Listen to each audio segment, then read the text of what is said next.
minds think alike. Great Minds Podcast. Great minds think alike. Great Minds Podcast. Great minds think alike. Great Minds Podcast. Great minds think alike. Let's rock. You're now tuned into the Great Minds Podcast. You're now tuned into the Great Minds Podcast. All right, welcome to the Great Minds Podcast. This is Derrick. This is Vaughn.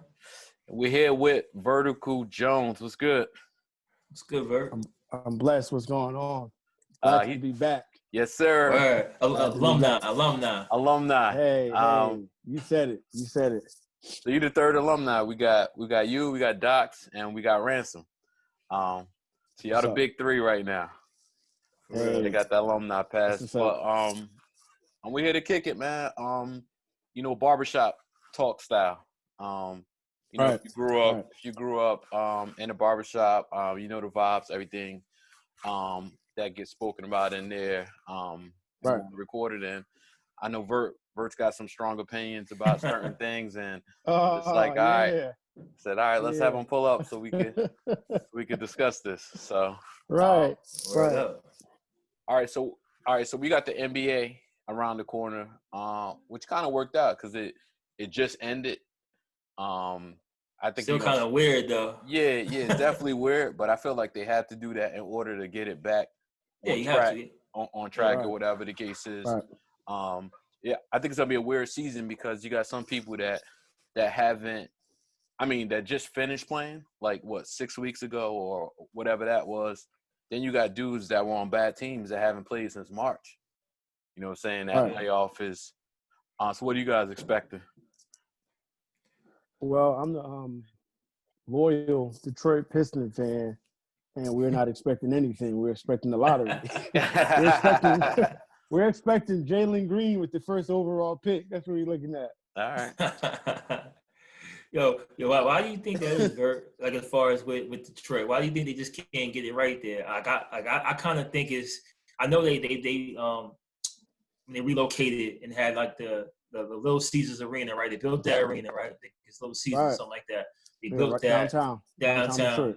And it seems like, you think it's the economy? Why they can't, they never really packed the house out there. No. But you don't think they think it's the team? You think it's being cheap? It's the front office, bro. It's the front office. It's not, Detroit is not necessarily a small market. And even if you can't attract free agents, you can just draft young players. You can sign players that want a second chance and ball. We got a bad front office, bro. And you got to think, we had Tobias Harris. He was averaging 20 points. We had Avery Bradley. We had a decent team. Then we traded for Blake Griffin. That was the end of our whole team. As soon as we got Blake Griffin, and then after getting Blake Griffin, we gave Andre Drummond away. We gave him away. He was averaging 20 points, 15 rebounds, 2 blocks, and we just gave him away for nothing. So when you do stuff like that, you're showing your fans that you really are not trying to win. So maybe it was some kind of economic thing behind the scenes, but I don't think they're trying to win. They're not trying to win. Yeah, I think I'm about to say the Blake Griffin thing. I think that was more of a splash move. Let's get somebody that's exciting, that's going to dunk on people and stuff like that to get some fans in the seat. If you watch Blake Griffin play, outside of him playing with, he has gotten a lot better with his shot and stuff like that. But he was great when he had a Chris Paul to set him up. And y'all, Reggie Jackson wasn't cutting it with that. That wasn't Reggie Jackson. That wasn't the wave. Bobby Schmurder, my man, Reggie Jackson. Damn, yo, you had to go out Reggie like that. The problem is Blake Griffin is never healthy though. That's the other thing. You said, yeah. When we see him play, he don't play, bro. We got rid of Andre Drummond that gives it up every night, and during the offseason he's working on his 3-point shot. And so now we got Blake Griffin, and he's not healthy. We got Derrick Rose, he's mad old. And then we got a whole bunch of G League players. They're hard. That's hard, true. Bro. And Christian Wood left. And y'all could have offered him the most money. You just didn't even try. Just let him go. We're not trying to win. Just let him go. But you can compare Detroit, right, to the Knicks, right? When you think about the Knicks are always sold out though. Whoa, no. Yeah. Knicks are always I'm saying the Knicks are always sold out. I mean, the fans are always going to be there, even with a bad team. Even with a bad team, Detroit, they're not coming with a bad team. It doesn't matter. You know what I'm saying? Eminem could perform every halftime and they won't come for that. They trash. And we got recent hardware. You know what I'm saying? Like, we got recent, like, in the last 15 years. Like, we got championships. We got 5 consecutive Eastern Conference rings. Right. So we got recent success. You know what I'm saying? So it's like that organization is not trying to win. I don't know what is it. Like, even in 2K, because I'm like a even 2K. Yo, on 2K, I do rebuilds on 2K. Even on 2K, like, it's hard. Like, dudes don't want to come to that team even on 2K. Like, it's bad, bro. It's all right, bad, so bro. Another thing I want to I was thinking about. I read an article yesterday, Vaughn. I sent it in the group chat yesterday, the Harden one. Oh, okay. What do you think about? Well, one, what do you think about, like, the issues in Houston? I feel like after reading that article, it kind of affirmed what I thought. It was like basically like the Houston environment just like does whatever Harden wants to do. He's always late. He's late for the plane. He's late for the bus. You know, he wanted Chris Paul, and it didn't work out. When Chris Paul had the ball, he was like almost at half court, didn't want to be a part of the offense. Russ get there, and Russ is his man from, you know, years ago. But like, neither one of y'all are the same player that y'all were when y'all were 20, 21 years old. And one thing about Russ, before I get on Russ, one thing I think Russ is a guy from, like, no one in the league plays harder than Russ. He plays hard. He does what he needs to do. I think but that's also Russ's problem. He has no off switch. So, like, he plays 100. He plays hard, but I feel like he tries to do too much, and that's always been his downfall. And he can't shoot. See how long we had to do that? He can't shoot. Yeah, all right. You know what I mean? I think if Mike, like, all right, we're gonna go back to Mike. So if Michael Jordan never had a real coach, like, how was Michael Jordan playing in, like, his first like 2 or 3 seasons? He just was going crazy. Average like 36 points, 38 points, like, no discipline, just going crazy, going hard, going 1,000 miles per hour, dunking on people. Like, it was the coach. Like, every great player outside of LeBron, for some reason, LeBron is an anomaly. But people like Kobe, people like Jordan, like, they have really good coaches that help them dial it back a little bit. Like, okay, you got to trust your teammates. Like Russ, that's why him and Scott Brooks, I think that's going to work out, because he's probably he's the only coach in the NBA that understands Russ. I think Mike D'Antoni's too soft.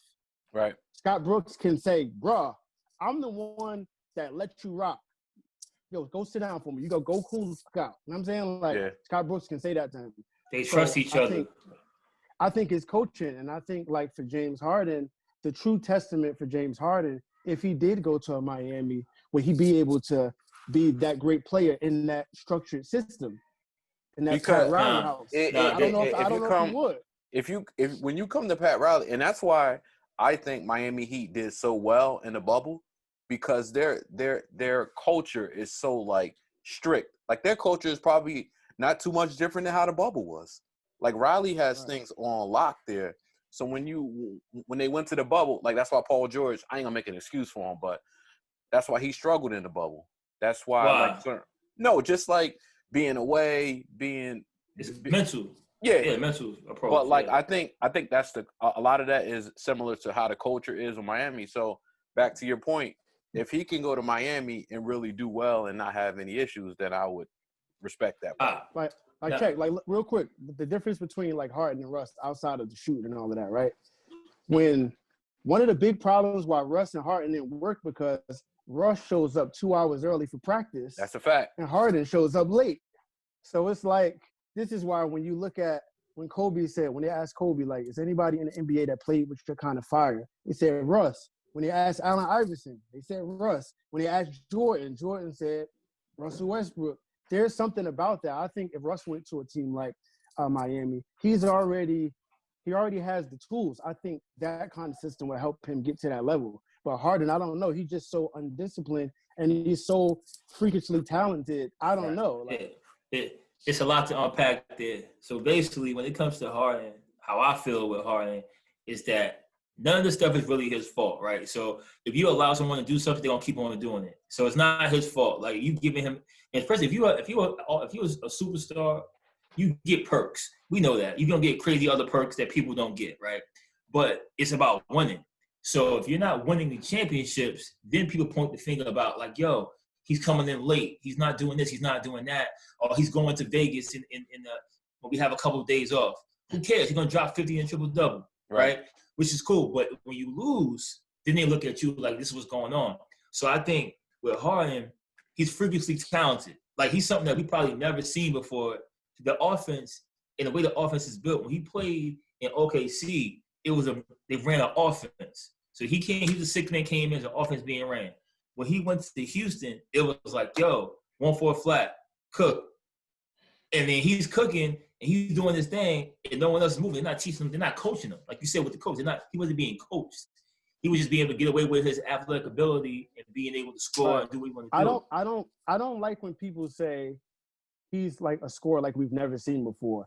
If the coach would have let Tracy McGrady cook, he would have averaged 40 points. The coach be like, look, you can't. All of these players like Kobe, like Tracy McGrady, like Vince Carter, a lot of those players, the coach didn't let them just go crazy. When Kobe went crazy, he scored 81. You know what I'm saying? The coach was just like, yo, just rock. But Mike D'Antoni's system is designed to just let you rock. Not everybody, because remember Steve Nash. Superstars. But Steve Nash was rocking, but Steve Nash got 2 MVPs, and he was playing a different way. But the reason why I say the best that I've ever seen before, even with Kobe, Kobe, Jordan, people like that, the way Harden scores is different because it's not like it's one-on-one strictly. It's strictly like Jordan will score, get you in the post, back you down, turn around, jump shot, hit it, or go to the hole, maybe 4 or 5 dribbles, take it. Kobe give you a little cross, do his thing. Harden is doing step back 30-foot jump shots that we ain't never seen before. I think that if the coach let them players do that, I think a basketball players, all they want to do is ISO. It's the coach that tell you, like, bro, in practice, like, you cannot do that. When we get to the fourth quarter, you cook. You cannot do that. You got to get other people involved. I need you to be a leader. I think that's what Phil Jackson was doing with Jordan and with Kobe. Like, I don't think they're telling Harden to be a leader. They're just like, yo, no, because he's not one. Because the thing is about being your best player. See, I think what people think, not saying us, but what people from the outside, I think they think just because you're the superstar, you're the leader. That's not the case. So it's like they know that Harden can't lead like that. So they're like, yo, just cook. Now I'm gonna need PJ Tucker. I'm gonna need Chris Paul to lead. I need those guys to really grab the group because Harden's gonna cook. Like kind of same thing with Melo, right? Melo gonna do his thing, but you're not looking for Melo to lead me to a championship. You're not saying like, hey, Melo, bring everybody in. We're gonna hang out. The reason why LeBron's so great, and I'm a huge LeBron fan, but he has his things that I don't like about him. But it's not really his game. It's more about stuff that he does on the side. But what he does, he's a great leader. He'll go, listen, we're gonna go to my crib. We're gonna watch movies. We're gonna drink some wine. Yeah, we're gonna go out there and go bowling. We're gonna go Taco Tuesdays. Like we're gonna do stuff that you might think is corny. That's team building, right, bro? That's the sign of a great leader. And that's when LeBron does it, he's rare. Like even MJ. MJ's a good leader, meaning do as I say, but we know that MJ is like, he's gonna be on your neck. You need someone else like a Scotty to come in there and lead a little different. Maybe a Bill Cartwright. Yeah. You know what I'm saying? A BJ Armstrong got to come in there and do some stuff. So that's why when I see Harden, and I say that about him, it's like I never like even Kobe great, but Kobe movies to be the crossover, the AI, the carry, right? He switched it up. Right. James Harden is stepping back. The way he's scoring is unorthodox. Because you're like, that's a terrible shot. You shouldn't take that shot. But for him, it's perfect. Yeah, if it goes in enough, it's not a bad shot. Like even T-Mac, right? T-Mac cooked. Remember T-Mac had like 15 and 4, what 15 points in like, I don't know, 30, like 20 seconds or something like that he did in Houston. He was doing it, but it was like 1-2, pull up. 1-2, go to the hole. It was stuff you've seen. But Harden is doing, he's like, yo, 25 dribbles. ISO the top of the key. And Hesitation. You're like, yo, how is that happening? So that's why when I say that, I think he's being allowed. I'm telling you, like, yo, Nums, you know, as you're a basketball player, right? You know, every time you get to that top of the key, you want to ISO and you want to cook. They're just letting him do that. I think all of these players could do that. I think all the T-Mac, Kobe, Vince Carter. You're saying all of the great scorers can do that. Steve Francis, top of the key, pop, pop, pop, pop, pop, pop. Steve Francis too. The coach allowed him to do that. Yo, franchise was doing what Harden doing. No, what I'm saying is that they all had the ability to do it. The weren't game given has an changed opportunity. so much, Okay. right? They're not given an opportunity to just cook. If you let those players just cook, NBA was so much different. It was so much structured. The defense was different. They was able to play a little more rough. Now it's like the three-point shot is right. I think the game has changed a lot. Oh, I was gonna say about real quick about Westbrook. Now I like Westbrook. I love West, but I think with West, he's never gonna win being the focal point of a team, right? So not saying he can't. It's just his style of play. So Westbrook he's probably going to get a ring. And I'm saying that God willing, he stays healthy. He's probably going to get a ring when he's not the Westbrook that we're used to seeing, when he's that role-playing Westbrook that coming in remember Big Dog? Remember somebody that played. Yo, you got remember? a lot of hate for Westbrook. A lot of Westbrook hate, bro. Now I'm saying, remember, you said Mitch Richmond, that's crazy. But I'm saying, remember Run TMC, like he's buzzing right now. Yo, you remember my man Big Dog, Glenn Robinson, right? Big Dog was Melo before Melo, right? Right. And all of a sudden, no doubt. He left. He went to San Antonio. And he came out, give you like 13 a game, 14 a game. He was solid 7th, 8th man. Yeah. That's what you got to do. That's going to be Westbrook because it's basically his athleticism, right? But what happens when you get a little older? You start losing that. So what he's going to have to do is figure out other things to do. And I think he will figure it out, though. I think kind of similar to what John Wall's going to do. John Wall said, you know what? I can cook with Harden. Like, yo, I tried it my way. It wasn't working. I'm going to cook with you, and I'm going to defer to you. You know what I'm saying? Westbrook has to defer, but you can't defer to Harden because he's around the same age, and I'm an MVP, too. Like, once he gets out of that MVP stage, then he's going to get it. I think what people miss, right? Paul George's best season was when he was with OKC, and Russ said, look, Russ deferred to him. He had his best season. Yep. So Russ knows how to take that back seat. But what Russ didn't respect is that, like, coming in late, not coming to film sessions. Like, Russ, like, he like, bro, like, you're the man, but I can't respect that.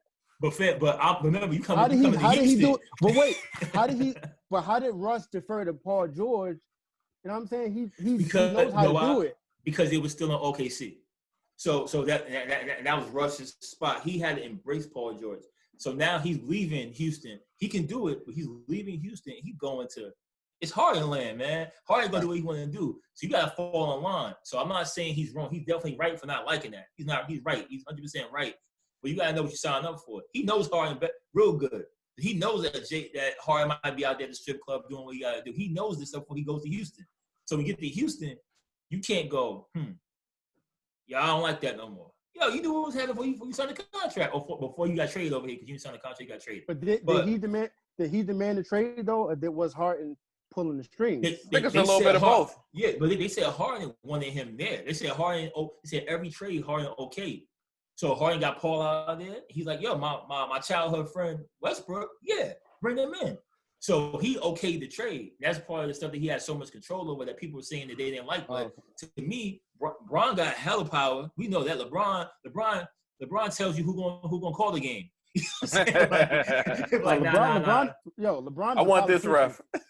Yeah, I want this ref. Yo, he got clutch sports. He got clutch sports going around, dapping everybody up. Like, yo, I'll get you in the team next year. Like, he's doing some unbelievable stuff, which is great. But every superstar has that. Like, so maybe Harden was getting away with a little more than he should have, but every superstar gets it. But the fact is, he wasn't winning. You know what I'm saying? Let me ask you this before we hop off basketball. When you said Westbrook is gonna do well in Washington, what does that mean exactly? 7th, 8th seed, 6th. The height, the ceiling is the 6th seed. Oh, all right. I thought you were about to get crazy. All right, we good then. I can see them getting in the playoffs. Nah. I can add to that. I think with the shortened season, the 10 games, he got something to prove. The 72 games instead of 82, something to prove. I can see him going to the second round. I can see him getting to the second round easily. I think it depends on the matchup. Yeah, it depends on the matchup. They get a good matchup. They can cook. Bradley Beal, no slouch. And they got, like, Russ's, I think he's hitting pieces. They got good pieces. And he's hitting that time in his life. He's like, yo, I'm 30 years old. I get it. I've been around for a while. He's embracing being a teammate. You see the videos with him with the teammates? Yeah, having so much fun, yeah. He's having fun. He's just playing. So but people always say he was a great teammate, though. Like, a lot of his teammates, outside of Durant, everybody else said he's a great teammate. Like, Durant's like, yo, give me the ball, bro. Like I didn't think. Like, what are you doing? I didn't think that Durant had an issue with him. He was just like, yo, this guy plays stupid basketball. That's what's going on in Durant's. No, I think it was that he knew he wasn't going to win, and it was Tom. He's watching LeBron win. He like, look, you my man. I gotta give me some rings. Or like the crazy thing about the KD thing is it was KD's fault they lost. When they were down 3-1, it definitely was. Yeah, like people forget, like they go like, yo, you couldn't win. Yo, you were up 3-1. You struggle. You're why they didn't win the game, like the series. Because you go down 3-1, you should close that out at least in game 6. Like, you know what I'm saying? You might lose game 4. No, I'm sorry, lose game 5. Once it get to 7, it was done. Once it get to 7, it was done. So Russ, I think KD is great, but I also think KD is wired totally different than we ever seen anybody wired as far as like a superstar. Yeah, definitely. Like the way he thinks about stuff, he's very sensitive about certain things. He cares about what other people say. He says he doesn't, but the more you say you don't, the more you do. You know what I'm saying? It's like the backwards thing. So I think his thing is like I gotta win. It wasn't Westbrook's fault. It's like, yo, I gotta win now. LeBron won, like you said, LeBron winning. Kawhi got something. I don't got nothing. But yo, you still great. Like I want people to understand about sports that everybody's not gonna win the chip, and it doesn't mean you're not great. It means that you wasn't a part of that. Right. That's why I like Dame Lillard. I love Dame Lillard. Yes. I love his attitude. He's just like, whatever. I'm about to cook y'all. Yeah. And me and my team, we gonna do the best we could do. Whatever it is going to be. Right. And that's why I like Giannis. That's why I love Bron. But Bron changed that thought process for dudes. And it's not his fault. But he, like, yo, let me go find something. Like, even when KG and the Big Three got together in Boston, it was different, though. It didn't feel the same. It felt like they were trying to pull the pieces together. The KG it was a lot later, too. It was a lot later in their career. They were at the end of their prime. And KG stayed in Minnesota for how many years? Like, he was cooking up there for years. Was it 10? Was it 10 seasons? It was something like 10 seasons. Like oh, yeah. He was there for a while. He stayed too long. In my aspect, how I feel. But, like, we have a Dame Lillard saying, no, yo, I don't care about that. Like, yo, we going to win. Now, I might play 11, 12. Like, look at Dirk Nowitzki, right? Yo, Dirk pretty much put in the work. He got that one chip. That one chip to me like 20 years. Worth more than 3 or 4. Like, it solidified him. It solidified him. He was like, yo, I'm not gonna run and try to find one. I'm gonna take this team. We're gonna build, we're gonna pluck. Now we might not win. But you ain't gonna say I ain't trying, right? You know what I'm saying? And then when you finally get over that hump, like Dame might get there eventually in Portland. Maybe with some more pieces coming in, he needs some help, of course. If he gets there, that's worth like 5 chips. Like, you know what I'm saying? Yeah, just like that one championship when LeBron went to Cleveland. That one, he said that one is the most valuable one. I think people would have more respect. I mean, I love LeBron too, but people would have been calling him the GOAT if he would have just stayed in Cleveland and won. Everybody was saying, yo, he's the GOAT. Like, because they're gonna say, yo, he didn't run. He didn't try to get one. He fought and he got one. He didn't get 6. Like Mike, but see, that's the thing about the LeBron GOAT thing is that we can't say because by the time he retires, he's going to be probably top 2 in every category. So, and he's going to get at least one more. And it depends on how you look at it too. We got to wait to see when he finishes. Right. All right. So let's slide over to the NFL real quick. We got a proud Buffalo Bills fan. Boom, boom, boom, boom. Griselda Records. All right, so I think you guys are, besides my Raiders, are the only team I think that could beat the Chiefs, right? I wouldn't bet on the Bills, but I think you have the best chance. All right, so when I watched the Miami game, when I watched the Miami Chiefs game, Miami turned Mahomes over 3 times. They played the defense tough, but I think what the difference was they didn't have firepower. You know what I'm saying? Now, if Buffalo was able to do that, like Josh Allen's playing out of his mind right now. Yeah, we played them tough too. It was a short week though. Yeah, I remember it was weird with the injuries and stuff like that. No, what happened was we played the Rams Thursday, and then Sunday we played the Chiefs. So this is like it was crazy. Trying to set you all up for failure. Right. NFL crazy. So I think that y'all have a shot. I'll say when I thought y'all overpaid for Diggs, but Diggs is playing out of his mind right now because I didn't think Josh Allen was going to progress like he's done. Yeah, nobody did. I don't think nobody did. We know he had a lot of heart. Yeah. Mm-hmm. But he's like throwing with accuracy. Cole Beasley is killing it in the slot. And y'all haven't even had John Brown most of the year. That over the top threat. So I think y'all have a shot. With that being said, it's like that type of weird thing though. Like I think in Kansas City's mind, they know people are saying y'all the only teams with a shot. So like that'll be the game they'll get up for. And Tyreek could go wild. You know what? As a Buffalo Bills fan from back in the day, I can't even see that far. Like when I think of the Super Bowl, I think of like this is painful. Like we just lost. You know what I'm Tough saying? years, man.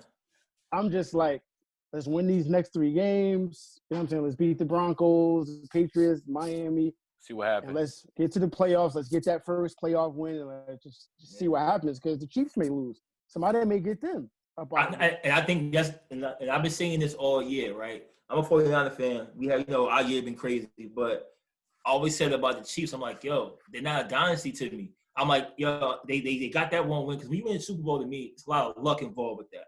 You got to have good injury. Like, injuries got to be on your side. Some balls got to bounce your way, right? It's just how it happens, right? I'm not saying I can say it, damn, you're lucky to win the Super Bowl because everything has to go your way. When I look at the Chiefs, even last year doing that run, I'm like, damn, they keep coming back every game. I'm like, yo, that's not sustainable. Now, it worked out last year. When I come to this year, I'm like, yo, they have a little swagger to them, which they should have because they won the Super Bowl.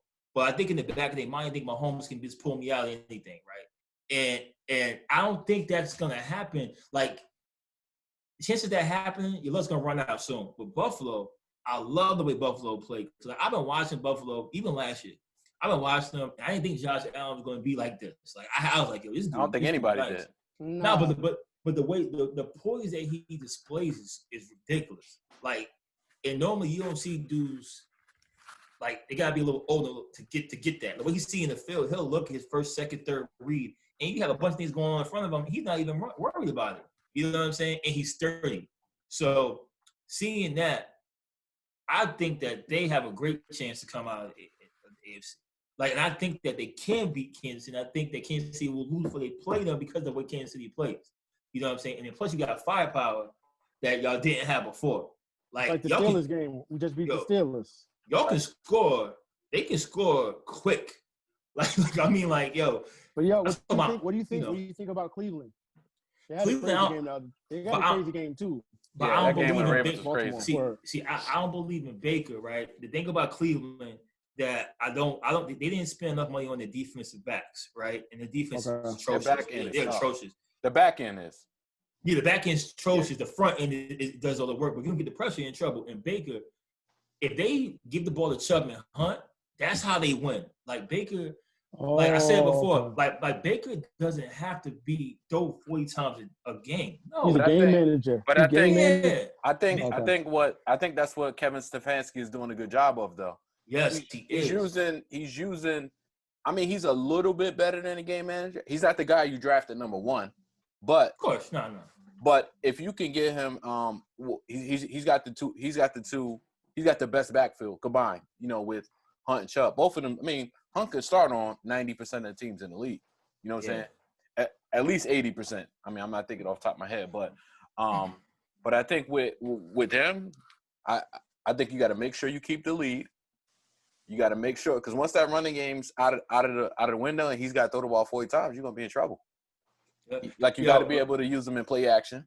Remember, I said that Baker Mayfield is a poor man's Jimmy Garoppolo.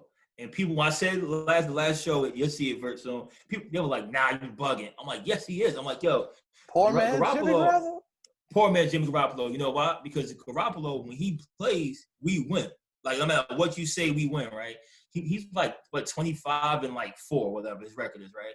But the game is on the run. When you're running the ball, you can play action pass and things open up. When Baker, sometimes he'll make a wrong read. Now Garoppolo make a wrong read too, but at least Garoppolo got to the Super Bowl, so that's why I'm saying poor man's Jimmy Garoppolo, because Baker's doing all this stuff and he ain't doing nothing. Like not yet.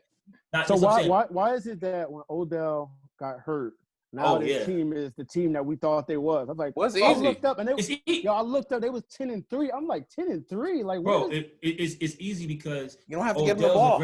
Odell's a great talent. So the pressure that the quarterback. When you have a great talent like Odell, you gotta give him the ball. So I'm like, yo, this guy's a freak of nature. This is what we pay. We get paying $18 million a year. I gotta give him the rock. So Baker, I gotta feed. Yo, he's double covered. He's not open. Yeah, throw the Landry. You got Landry open. Hooper. You got Njoku. You got Hooper open. Njoku open. Run the ball, and now you got a good team. So if you do that, the Browns can stay to do that. They might not this year, in the years to come. But I think Baker, he got a little twitch in him. You know what I'm saying? So he's gonna do something dumb. So he's gonna make a dumb play, a dumb read, try to do a little too much, and that's gonna cost them this year. So that's why I don't believe in them. But they're setting everything up. And next year you let go of Odell, trade him, right? Because you see you don't need him, and then you get some for your back end. Yeah, I was just about to say that they definitely gonna trade him. Yeah, you trade him. What about the Steelers? Because I know we just beat them, but they still nobody's talking about them winning. That was the worst 10-0 team I ever saw. Oh, okay. They can't run the ball. Ben can't move. Can't run the ball. And they benefited from a pretty weak schedule. Now I'm not going to take away from a team that started 10-0, but but I watched them play. They caught Baltimore 2 times. Once Lamar didn't play. The first time Lamar ran all over them, but they had some turnovers late or whatever. So I never saw Pittsburgh. And then they lost Dupree on defense. Yeah. The other end, which means you could double. And they lost Bush. They lost Bush from Michigan. Yeah, Devin Bush. Yeah, Devin Bush. So they're banged up, but I think they're being exploited right now. I think because as it gets colder, you gotta run the ball, right? That's why I like Buffalo. They can do a lot of different things, and plus you got a big quarterback throwing up there in Western New York. That win is serious. So you got a gun. You know what I'm saying? So he do got a West Side gun, don't he? Yeah, West Side gun. Boom. So imagine you put him down in Miami when the weather's nice. He gonna eat it up. So I feel that Buffalo front running.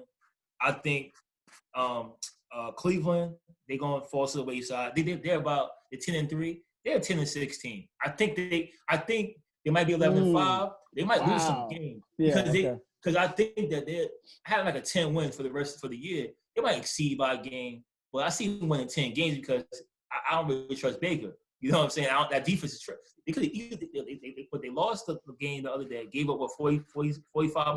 47 points. That's crazy. So you give up 47 points. So who they play next week? I don't know, but I don't see. I don't look at them and go damn, they're crazy, right? I don't look at them and say Well, that's why I say the only team that could beat Kansas City is Buffalo. I'm looking at the standings now. What about Tennessee? Tennessee. Tennessee's the other one. Listen, Tennessee. At first, I couldn't stand my man, the quarterback, Tannehill back in when he was with Miami. I'm like, Adam Gase ruins everybody, though. Adam Gase is terrible. Nah, but when you got Derrick Henry in the back, see, they smart. They listen, we got this big running back by the fourth quarter. He's gonna wear you down. The cold weather, keep giving him the rock. Now it's play action pass. And that's how you win. And he's fast as hell. So he did my man dirty too. Josh Norman. He pushed him like a baby. Word, he pushed him like he was a toddler. but that's the thing. You got this animal right there running with the rock. They don't want to tackle him in December. No. I don't care who you are. You're going to be nah, you're going to start trying to arm tackle and push him out of bounds too big. So again, you play action pass. Now AJ Brown's open. Yeah, AJ an animal, man. He's a monster, right? And you got all these different weapons that pop up. So it's like they got and the defense is tough. They got the perfect recipe to win the Super Bowl. Right. But you have the miracles that Mahomes makes. So I think Mahomes is great, but we're seeing things like you threw 3 interceptions against Miami last week. You know what I'm saying? We're seeing little things where we're like, yo, I see an interception that's dropped. I'm like, yo, that's a bad read. That's a bad pass. That's what I'm saying. Kansas City has to find a way. Run the ball more. They don't really run the ball. They don't run the ball at all. It's like, yo. But they're not running well. They're not running well. They ran a lot in that Buffalo game. I don't know if you remember that, Bert.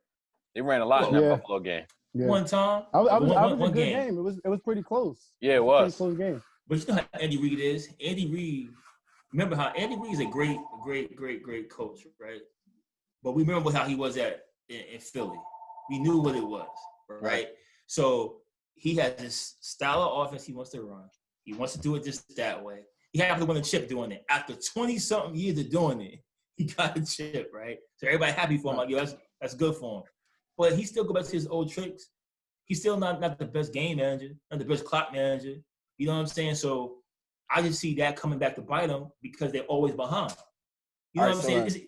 All right, so if they win this year, will you give him his props? You know how hard back to back is in football. It's COVID. Here we go. You gonna give him the bubble championship? Mickey Mouse joint. Nah, but I'm saying he's a great coach. We know he's a great guy. I want to see him do well, but we know, like, yo, if you do something for 20 years, that's you. You might come off and you might win a chip. You know what I'm saying? But in the grand scheme of things, you can't be down every game. You know what I'm saying? You can't. I don't care who you are. Eventually, you know how the playoffs get. It's gonna start getting tight. Right. And when it starts getting tight, Mahomes, how great he is, he can't be Superman all the time because somebody's gonna figure that stuff out. Josh Allen was doing that too, like early in the season. He was like, we just kept coming back. After a while, like we gotta close these teams out for real. Word. These are teams, like especially the playoffs, these are top tier teams. These ain't like no bums, no Jaguars. Word. All right, so music. Who do you think's having like? Who you listen to? Who you think's having like a great year? I think Freddie Gibbs is having a great year. I talked to Skyzoo. He got something on the works. I'm not going to say that it's coming, but it's coming. Yeah, I know you got all the beautiful things, something like that. Right. Yeah. So I always look out for Sky. He had a joint that he dropped around Father's Day, right? Yeah. Well, first of all, he did the record with me. Made my whole year better. You know what I'm saying? It was like a dream collab for me. And right after that, he went into the studio, did this Father's Day joint, the joint about fathers. Then he had a surgery. Then he healed up, and then he's back working on this joint. So I always got to shout out Sky. Yeah. But yeah, Freddie Gibbs. Freddie Gibbs is he's doing his thing. I think you always gotta acknowledge Griselda for the work. I'm one of those ones that believe in hard work. I always got to shout out Griselda for the work. And real quick, I also wanted to shout out Westside Gunn for breathing life back in the culture. I don't think people are giving him credit for bringing back a feeling. Right. For Westside bringing back a feeling. Yeah, Benny is talented, Conway is talented, but what Westside did was he brought the culture back.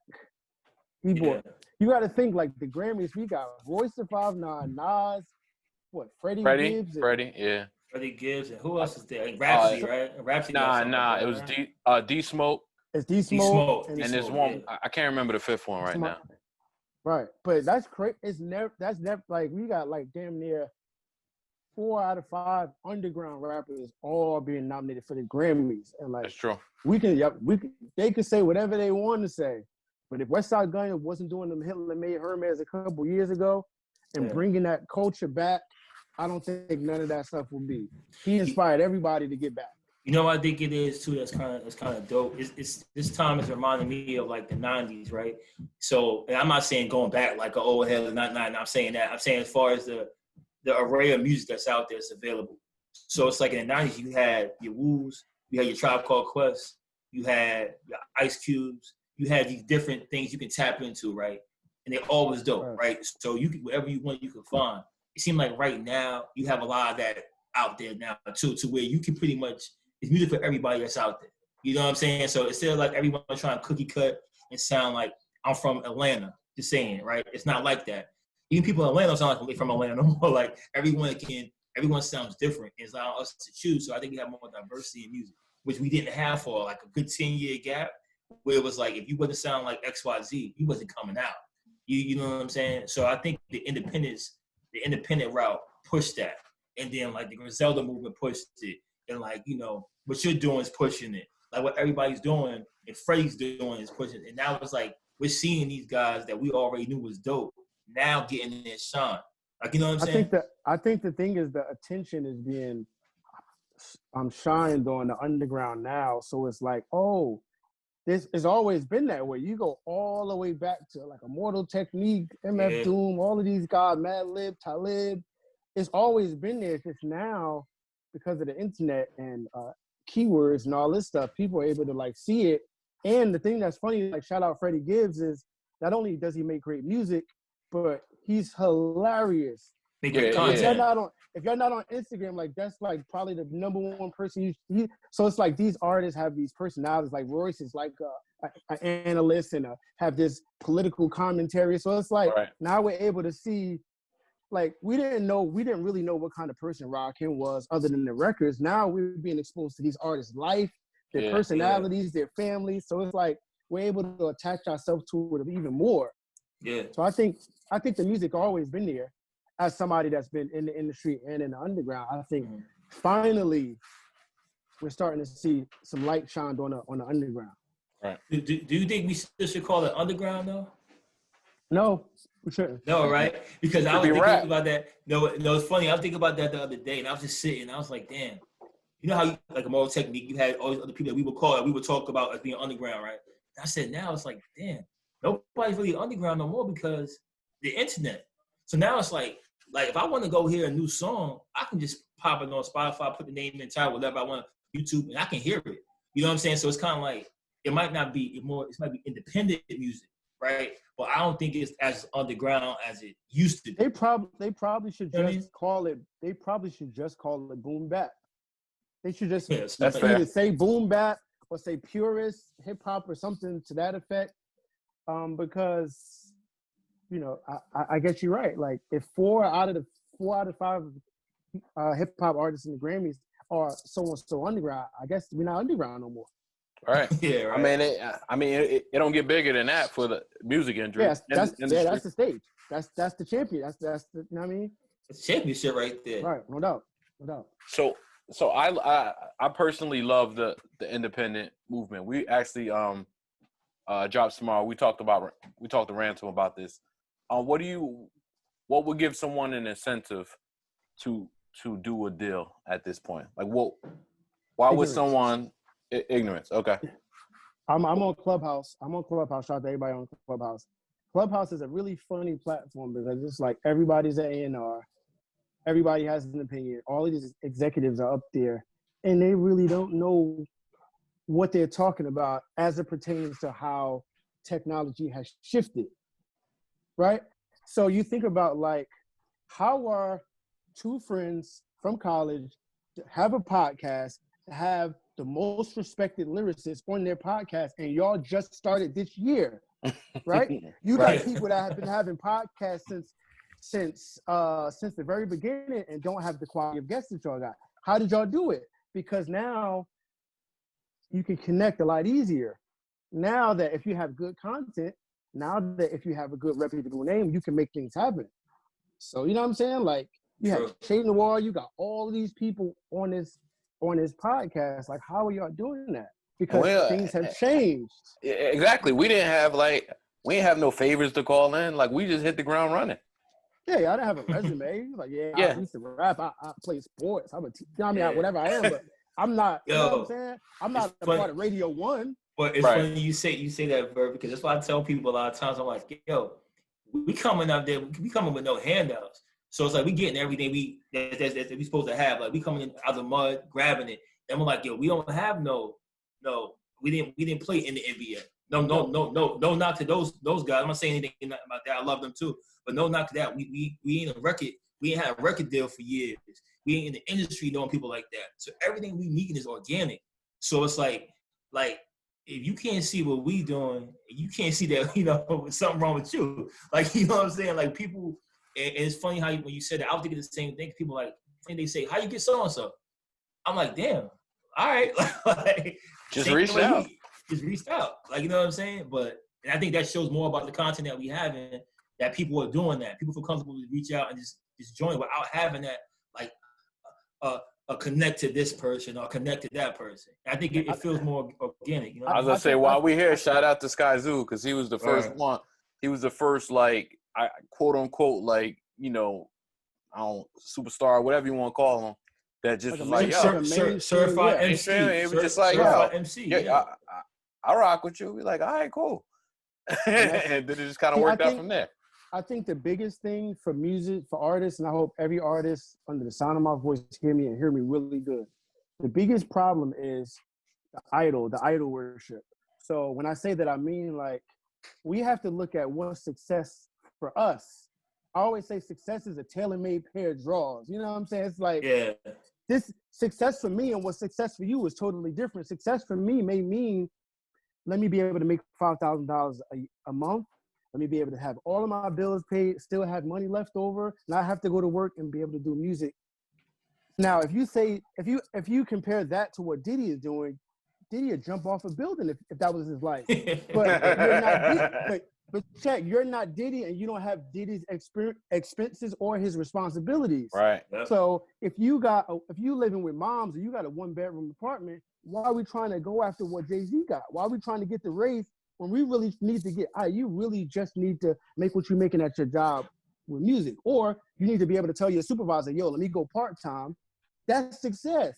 Right. So I think the first thing is we have to define what's success on a case-by-case basis. Once we do that, this whole thing becomes different. It becomes something that's attainable. Because for me, I was chasing Nas and Jay-Z from the very beginning. And once my skill level reached up to where people, not me, once the people said his flow is reminiscent of a Reasonable Doubt era Jay-Z, and Kanye West, watch your back. Once the people gave me that validation, I realized that I couldn't go to Chase Bank and cash in that validation. Mm-hmm. I realized that I couldn't do shit with it. Props to the True Thug's wife, but props ain't enough. Just look at my life. You know what I'm saying? So it's like, now I'm looking at, wow, all I need is XYZ. If I can get this, you know what I'm saying? You gotta find your spot. It's like, I wish I could just erase this common saying that if you reach for the stars, you could fall amongst the clouds. I just want to hit the ceiling. Let me get on a chair and get a stool and stand on the desk and see if I can touch the ceiling first. Right. You know what I'm saying? Because success is not what we think it is. And that's the one thing I think that people don't get. And I think it's about success is subjective. Success changes for everybody, like you were just stating. That's right. What you're looking for. And I think people get twisted. Instead of comparing yourself with the next man, don't never do that. You know what I'm saying? Because you don't know what comes with that success that man has. Right? That man could have this success, but it comes with a whole bunch of stuff that you didn't really want.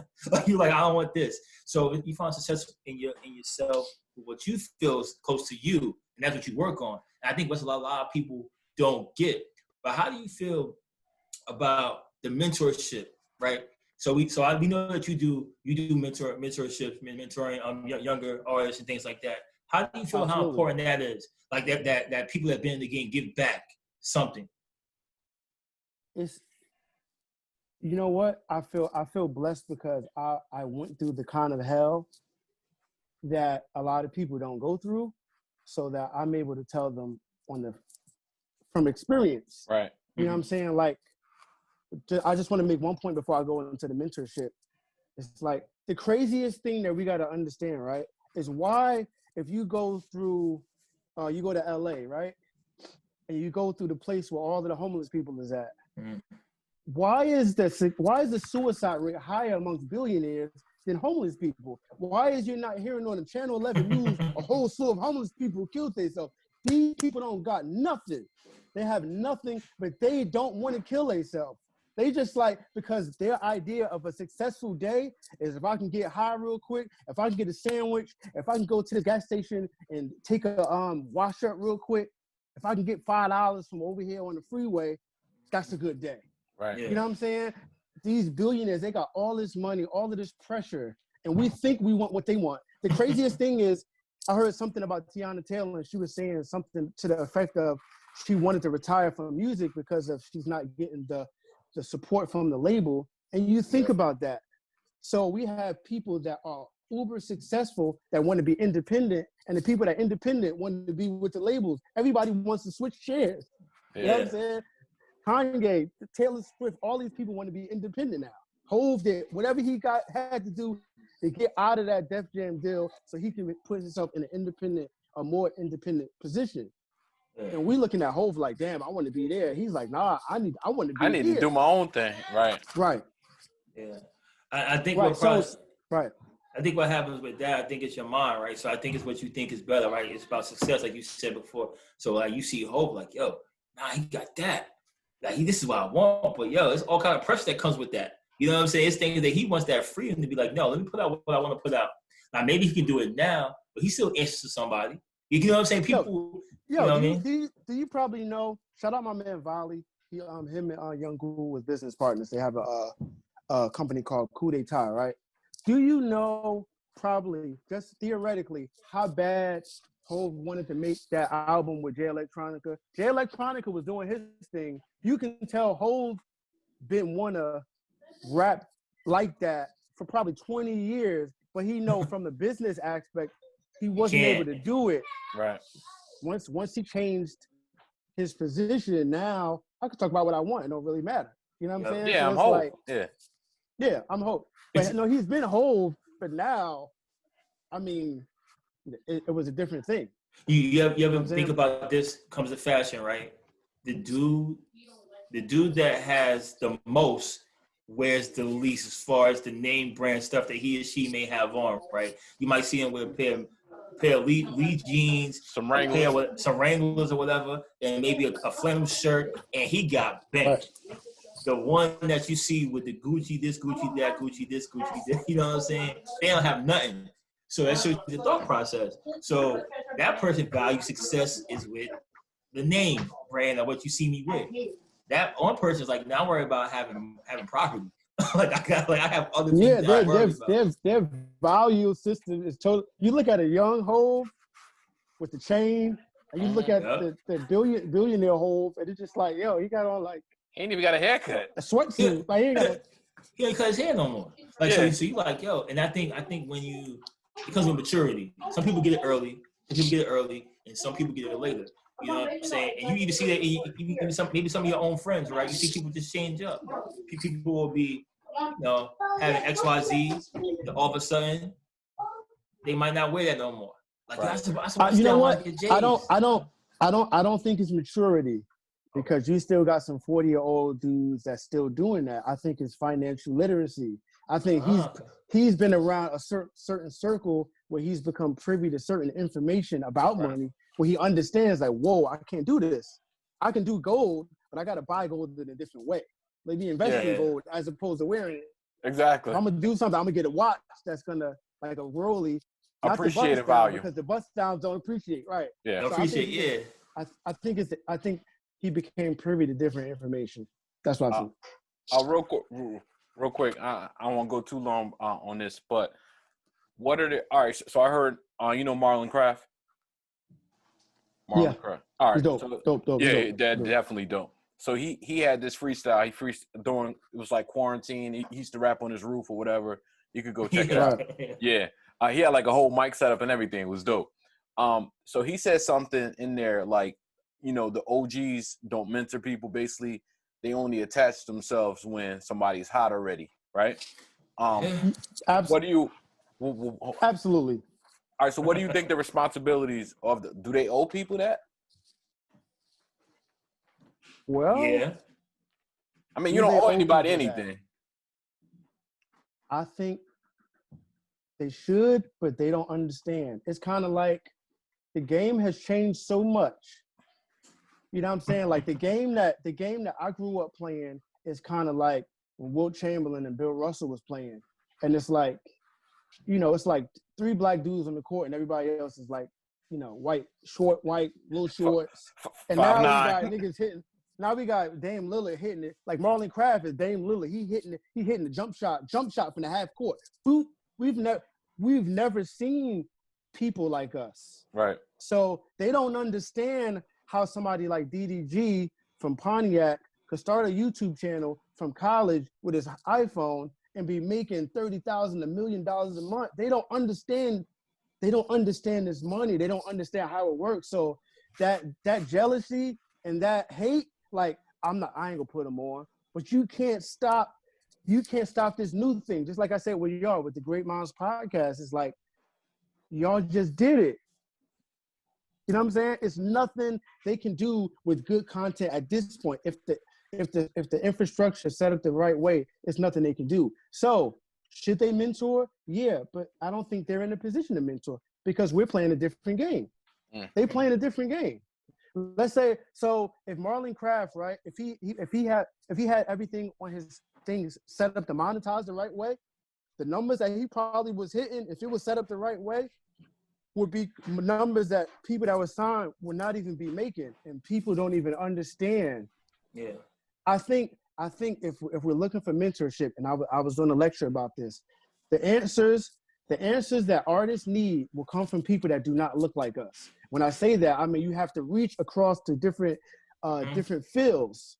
If you want to be mentored, you may need to talk to an accountant. It's like, yo, what I need to do with this? You may need to talk to somebody in government. And I mean, go to the SBA and be like, yo, I want to do a digital record label. Or how can I do this? How can I get some funds? You may need to talk to some of the women that do makeup tutorials and figure out how to get the lighting and all this right. You may want to talk to a YouTuber and get mentorship. I don't think the rappers are in a position to mentor because they don't know nothing about this game. It's different. It's like they was playing Nintendo, Excitebike, and Zelda. Yo, my nigga, I watched my daughter play Fortnite. She got the LED keyboard, and she's like, bah, bah, bah, bah, bah, bah, bah, bah, bah. She's looking on. She got 2 screens. She's looking here, and she's like, bah, bah, bah, combination thought. She's building. I'm like, I don't even know what's happening. So how could I come? Even though I used to play Sega, Nintendo, Xbox, you know what I'm saying, Dreamcast, all that. I'm a veteran of gaming, but I don't understand that game. So how can I mentor my daughter on that game when I don't know nothing about that game? Where you just trying to knock Mike Tyson out?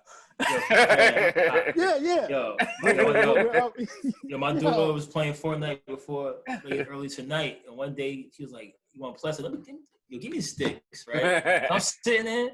I was like, yo, I almost had a damn seizure. I was like, yo, all the lights are popping up, all the stuff. I was like, yo, nah, yo, give me Madden or 2K. I don't want to play none of this stuff. But I hear what you're saying. But do you think that like these people that basically like latch on to these dudes? I know some. I can name quote unquote moguls that do it, and we know some too. I ain't gonna say no names, but why do people fall for that though? Like, so I mean, as far as a consumer, I can sit there and tell, and I'm watching something, I can go, yo, he's just on him because he's hot right now. And you can tell because that he used it as it pumps him up a little bit. And he's like, he's out in the video smiling with him and stuff like that, hooking them up. But I'm like, yo, he's keeping you relevant. It's cat. It's all. Because of things like we grew up, we had MTV Cribs, right? We had the diary of when we watched somebody's fake life. Later, we found out the house was rented. Wasn't even there. Later, we found out the cars was rented. Later, we found out that somebody else owned the publishing, and a dude like James Fauntleroy, shout out James Fauntleroy from 1500 to Nothing. He's one of the top songwriters in the world. And if you saw him walking down Short Hills Mall down the hallway, you would not know who he is, but he got all the money and all the credits. So what it is like the value system. I grew up looking at these guys like the icons and not knowing that it's the person that's behind them or the person that's besides them that's the real success. And they're just the face. They're the face of it. That's like Brian Michael Cox. Like, I know what he looks like, but an average person doesn't. Yeah, if he pulled up on you like, yo, you know what? I'm looking for the Dunkin' Donuts. I gotta meet somebody over there. You'd be like, oh yeah, just go around the corner. Yo, check this out. This is the realest story. Shout out my man Volley, right? I'm at the hospital. I swear to God, it's a true story, right? I'm at the hospital, right? Pushing the patients. Young Guru gets on the elevator. I'm on the elevator with Young Guru. Mind you, he's like 6'5". Yeah, the whole time I'm on the elevator, I'm like, what up, bro? He's like, what up, right? The whole time he's on the elevator, I'm thinking like, what dude on the Knicks is this? I'm like, it's not this dude. It's not Ronaldo Balk. Who is this? Who is he? Ronaldo Balkman. Right.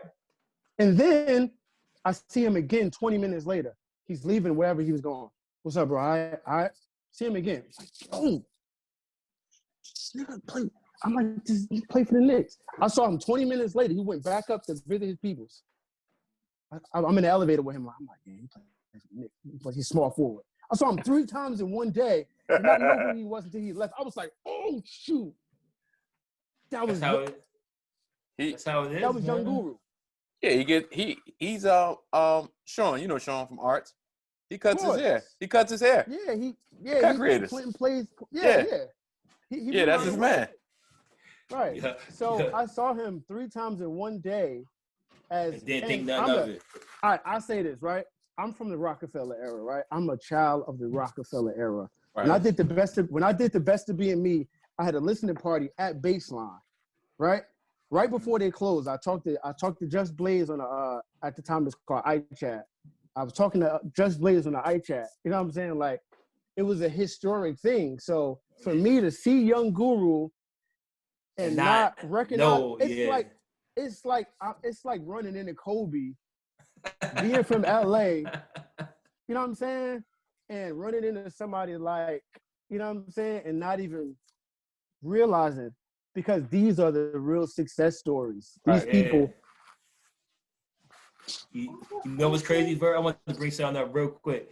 Just as far as like all the violence that we hear going on in hip hop, right? So, so it's crazy that I kind of feel, and I went back and forth with this in my head. I think the music determines that. I think what we put out is can lead to that. I think the stuff we put out. Like, I think words matter, right? So what you put in the atmosphere, I think, come back around. Like, remember when Biggie had Ready to Die, right? And he's putting that out there. Then, boom, Suicidal life after death. Mm-hmm. Suicidal, then life after death, and he was taken away. He wasn't there no more. Pop was talking about what he was talking about. He had the I Am Mad At You video with him, premonition of him getting shot and stuff like that, right? And then so I think music fits a mood. You know what I'm saying? So I remember back in the day, remember how we used to hear, like, and I think I heard Saigon say this. He was like, yo, remember we used to hear Onyx, 3 guns in the air? It was crazy, right? And he's like, yo, that, when I make music, I think about that kid hearing that music, what's it going to make him or her do? So do you think that music plays a part in a lot of the violence that's going on right now? Not the only part, because we have movies and all this other stuff. But what do you think about that? I think to the first point, because I'm a person that has been historically morbid, right? And I just, in my last like freestyle, I just was like, I feel like I need to shed my morbid fascinations. You know what I'm saying? Like, I've been fascinated with this whole Picasso thing. Like, I'm gonna die and everybody's gonna, you know, at the end of at the end of Monochrome, there's a poem that I did when I was talking about this whole thing, like this whole funeral procession, and my son stands up like, yo, y'all celebrating this music, but I would rather have him. You know what I'm saying? Right. So even me, that lesson about words mattering and these messages that you put out into the atmosphere is something that I had to put myself under heavy scrutiny about, because I've always done that. Thank God I've learned this lesson before it was too late. Everybody has to change what they say, because it will come back. Now, the other thing is, a lot of these rappers aren't rappers. They're people from the worst parts of America. And then they get deals, have all this money. Now, before they sign the deal, they got mad enemies from where they come from. Now, the enemies are seeing them with all of this money, with the money phone, the jewelry, and now you got to travel. And y'all know how the gang culture is. Yeah, you may be a blood in this set in this city, but if you go to this other part of the country, you may still run into that set on the other part of the country. And it don't mean nothing. And they got friends and cousins and homies and all this stuff. So it's like the social media, like people finding out your location from social media. You going live and you see something in the background. You go, oh, I know where they at. Boom. Yeah. So it's that crazy. social media, man, it's crazy. You gave the exact answer, Ransom game, almost verbatim. Yep. We asked him to say anything that was like, he said the same thing about like these people being in gangs first and nothing really changing but the money and making you more of a target. They say you bring in the game. Like before, people used to get famous, be a rapper, and go to a gang. Now it's you're already in a gang, and now you're coming in to rap. So it's different. It's like, so that's why you're saying these kids, these people, not kids, these men are already entrenched in something else that's pretty much bigger than them before they even get on to rap. Outside of the baby, which you can tell from his skill level that he raps. Yeah, he loves to rap. He's the rapper. Everybody else, you can tell like they just started doing music. Like they was saying, Lil Baby was just hanging around with Gucci and all of them. And he just was fly. He was like, yo, you need to rap. He's like, man, I don't rap for what? I'm already getting money. Da, da, da. Yeah. He did it, and because of the kind of person he was, his personality and his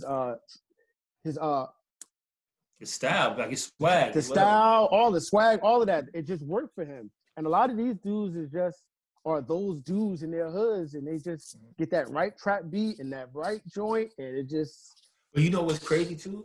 Think about it. You think about I think about West Coast artists, like ones that we love, like from your Snoops or whatever, that are heavy gang affiliated. Like we already know that from day one, we knew that.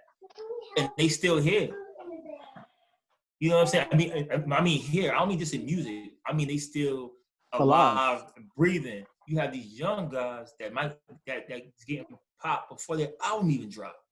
So it's like, what is the missing dynamic to where it's like, all right, check this out. Check this out, right?